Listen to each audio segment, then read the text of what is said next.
Have you ever wondered how the universe came into existence according to Norse mythology? The tale begins in the great void known as Ginnungagap, a place of nothingness, darkness, and silence. Flanking this void were two realms of extreme contrasts, the fiery Muspelheim to the south, and the icy Niflheim to the north.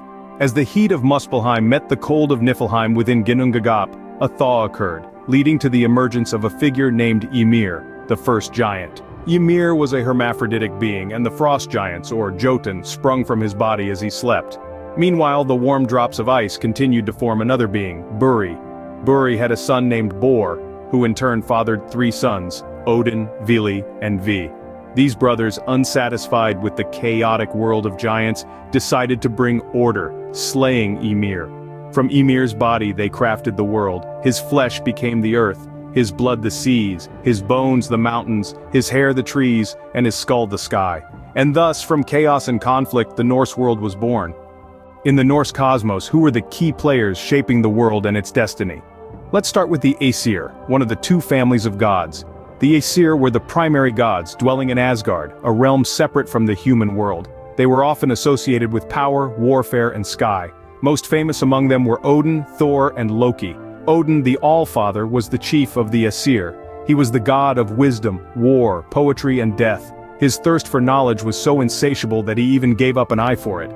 Then there's Thor, the thunder god, known for his incredible strength and his hammer, Mjolnir. He was the protector of the Aesir, constantly battling giants who threatened their realm. And of course, we can't forget Loki, the trickster god. Despite being a part of the Aesir, Loki was a constant source of trouble, often creating chaos with his deceitful ways. Next we have the Vanir, the other family of gods. They were associated with fertility, wealth, and prosperity.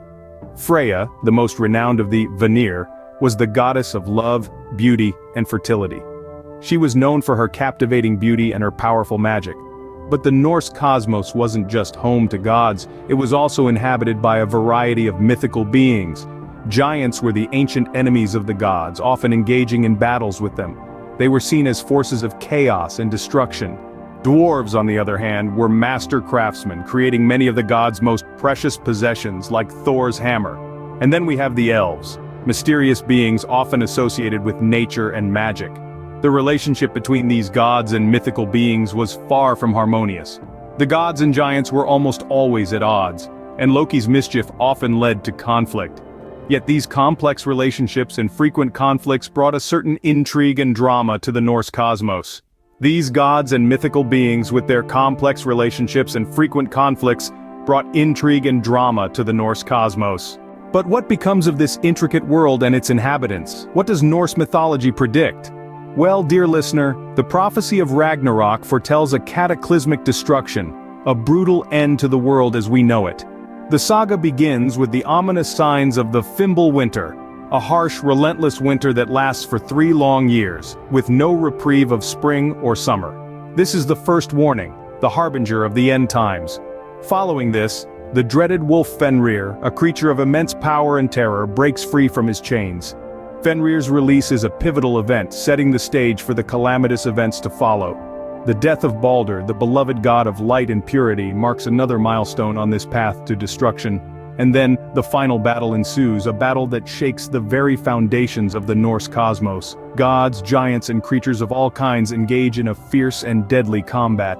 Many gods, despite their might and valor, meet their end in this apocalyptic showdown. As the battle concludes, the world sinks into the sea, a poignant symbol of the consuming nature of Ragnarok. But from this end springs a new beginning. A rebirth, a fresh start, a new world rises from the depths, pristine and full of promise. Thus, in a cycle of destruction and rebirth, the Norse cosmos continues, ever-changing yet eternal. So, what does this exploration of Norse mythology reveal to us? We've journeyed from the birth of a mythical world, encountered a pantheon of gods and mystical beings, and confronted the prophecy of Ragnarok. These tales echo with themes of conflict, fate, and cyclical change, suggesting an understanding of life as a never-ending cycle. In the tales of gods and giants, of creation and destruction, we find a rich tapestry that reflects the Norse understanding of the cosmos and human existence.